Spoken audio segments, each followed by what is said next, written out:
হিন্দু সমাজ, হিন্দু মা বোনকে, হিন্দু পরম্পরা সংস্কৃতিকে রক্ষা করার জন্য আমি সচেতন।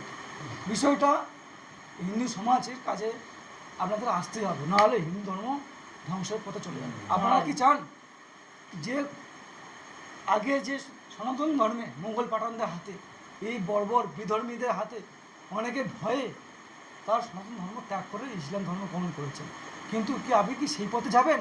না, হিন্দু সমাজ রক্ষা করার জন্য আপনারা হচ্ছে অমৃতের পুত্র, অমৃতের পুত্র, অমৃতের সন্তানকে গীতায় ভগবান বলেছে আপনারা সবাই অমৃতের পুত্র, আপনারা সৎ বান্দা।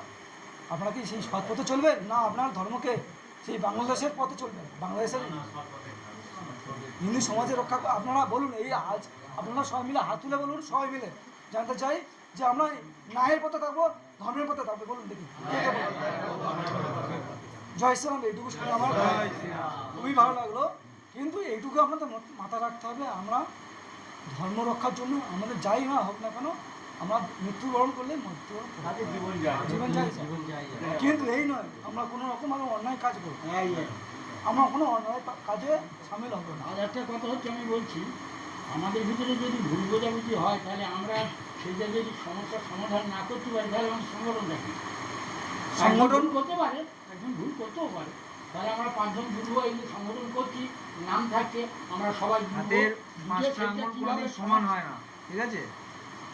যে ভুল করছে ভুল পথ থেকে ভালো পথে নিয়ে আসতে হবে, চেষ্টা করতে হবে। সংগঠনের কাজ এটাই, সংগঠনের কাজ এটাই। সুন্দর সংগঠন মানে কি, একটা সুতোর মধ্যে সবাইকে সংঘবদ্ধ করে তাদেরকে নিয়ে এগিয়ে যাওয়া। দেখুন একটা জিনিস এতদিন ধরে ভুল পথে চলে এসছে, হঠাৎ করে কি হঠাৎ করে হবে? সমাধান হয় না, তার জন্য দীর্ঘ প্রয়াস চালাতে হবে, দীর্ঘ প্রয়াস না করলে আপনারা কোনোরকমভাবে হিন্দু সমাজকে একত্রিত করতে পারবেন না, যত জায়গায় বলি না কেন। আজকে আমি এখানে বৈঠক করে যাচ্ছি, কালকে বললাম দাদা একটা ঝামেলা হচ্ছে, সমাধান করে চলে আসুন, দেখুন এখান থেকে 10 জন আসবে, হয়তো এই যে এখানে 20 জন আছে, আমি কথাই বলছি, 2 জন যাবেন, আর হয়তো 18 জন যাবেন না। কারণ কি যাবেন না? অনেকে ভয় থাকতে পারে, অনেকে কাজ থাকতে পারে, বিভিন্ন জায়গায় কেউ ফেঁসে থাকতে পারেন, বিভিন্ন তার একটা দিক থাকতে পারে, সেটা বুঝতে হবে সবাইকে। যে কোনো জিনিস এত যে দিন ধরে ভুল পথে চলে এসছে, হঠাৎ করে একদিনের কাজ কোনো রকমভাবে পূরণ করা যায় না, তার জন্য দীর্ঘ প্রয়াস চালাতে হবে। তোমরা সংগঠনটা শক্ত করো, দেখবে অন্যায় কাজ বন্ধ হয়ে যাবে। এবার অনেক কিছু প্রশ্ন হয়েছে, উত্তর আমরা সবাই এই সংগঠনকে ঝাঁপিয়ে যখন করবো বারবার একটা অন্যায়ের প্রতি, তখন দেখবে অনেক লোক তখন সংযত হয়ে যাবে। হ্যাঁ বলুন। প্রথমে একটা কথা বলবেন যে 1999 সেবা সুরক্ষা, সেবা সুরক্ষা সংস্কার। সুরক্ষা বলতে ধর্মমঠ সংস্কার, এটা আপনি বলবেন। সুরক্ষা বলতে ধর্মমঠ না, হিন্দু সমাজের বিভিন্ন দিক থেকে আঘাত আসছে, সেটাকে প্রতিরোধ করা হবে, সুরক্ষা। হ্যাঁ, তো আমাদের এখানে একটা মন্দির মানে বহু অমীমাংসিত হয়ে আছে, হিন্দু ধর্মের লোকেদের বেড়ায়।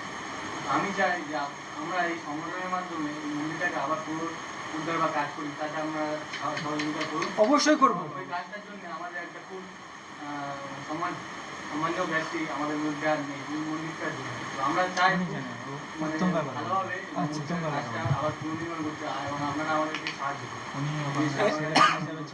এটা কি জানেন বিষয়টা? বিশ্ব হিন্দু পরিষদের মেন উদ্দেশ্য কি জানেন? ধর্ম নিয়ে কাজ, ধর্ম নিয়ে কাজ। ধর্মের যেখানে যেখানে সমস্যা হবে, বিশ্ব হিন্দু পরিষদ সেই জন্য গঠিত হয়েছে, সেই কাজটাকে, শুভ কাজটাকে আমরা ফিরিয়ে আনা আমাদের কাজ, এবং যেখানে যেখানে সমস্যা হবে তার সেটাকে প্রতিকার করার জন্য আমাদের কাজ। সেই জন্য বসতে হবে। আজকের যে এখানে এসেছি বৈঠকে, দেখুন অনেক তো কথা হয়েছে, বললে অনেকটা বিষয়টা আরও দিন সময় যাবে, সময় বাড়বে আর কি। বিষয়টা এর জন্য একটা দিন সময় নির্ধারণ করুন আপনারা, এই বিষয়ে শুধু এই বিষয়টা যে মন্দিরটাকে আমাদেরকে কীভাবে ফিরে আসে, তার জন্য আলাদা একটা বৈঠক ওদেরকে জানিয়ে একদিনকে বৈঠক। দেখুন এই যে পার্টটা বলেন, এই পার্টটা কিন্তু গুরুত্বপূর্ণ পার্ট আছে। এইভাবে বৈঠকটা করলে বিষয়টা বার্তাটা অন্য যাবে। আজকে যে বৈঠকটা আমরা কমিটি গঠন করার জন্য অনেকক্ষণ ধরে বৈঠক হয়েছে, আপনার বিষয়টা আমরা একদিন আপনারা বৈঠক করুন, ফের আবার যে মন্দিরটাকে আমাদের ফিরে আনা কীভাবে যায়, বা হিন্দুদের কীভাবে এই জায়গাটা আমাদের দায়িত্ব নেওয়া যায়, যারা ঝগড়া করতে চাইছে বা গণ্ডগোল পাকিয়ে রাখতে চাইছে কিছু লোক আছে, সেটা উন্নতর করা মুসলিমদের যায় সেটা সহায়তায় দেখুন। মানে ওটা কেস ফেসে গিয়ে হ্যাঁ। মানে একটা গন্ডগোল আপনারা আপনি বলেন না সেগুলো বিষয়টা? মানে হ্যাঁ, এই কিছুদিন আগে বইটাকে বললেন। আমি ওনাকে বলেছি মন্দির তার ব্যাপারে জন্য বলেছি সব প্রসেস কিছু আছে, প্রসেস আছে। এই সমস্যাটা নিয়ে যেদিনকে আপনাদের